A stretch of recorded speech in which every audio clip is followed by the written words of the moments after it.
It's not possible to talk about the Carrick Centre without also mentioning the late Allan Murray, who was so instrumental in the success story of the Carrick Centre. Allan was a valued colleague and even more valued friend. He joined us prior to the construction phase of the building, and so was able to make a contribution at an early stage in our evolution. He secured the funding that we needed to set up and operate an advance office in the School Vennel here in Maybole, and we occupied that building for over a year while our main building was being constructed.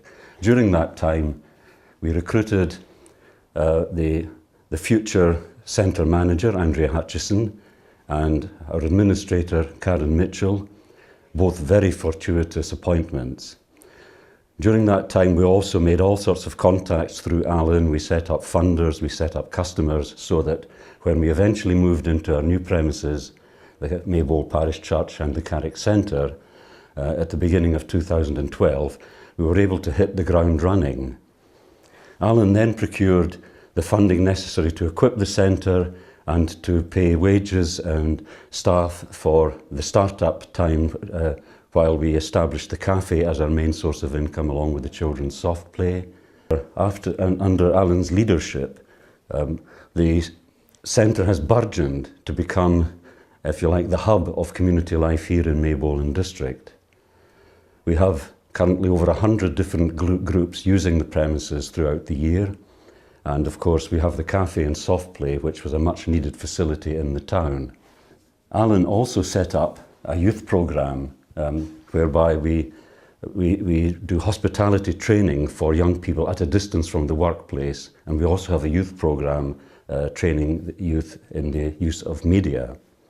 Allan served the community all of his life, both in his professional career and as a counsellor. He did a lot of work with young people, which was his main interest in life, was working with young people. He brought to the centre an uncommon wealth of experience and contacts which would never have been accessible to us other than through his good self. At a personal level, Allan had a mischievous sense of humour, which we all enjoyed. He was also a very fine singer, a lovely mellow baritone voice, and a very accomplished public speaker.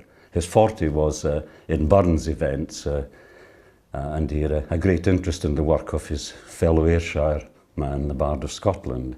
But Allan could turn his talents to any event and any situation. When he was diagnosed with terminal cancer, he faced this with absolutely amazing fortitude, and his ready and disarming smile remained with him right to the very end. I miss him greatly, as do the staff and volunteers here at the centre. The whole community and the staff and volunteers owe him a debt of lasting gratitude. Of one thing I am very certain, and that is that we will not see his like again.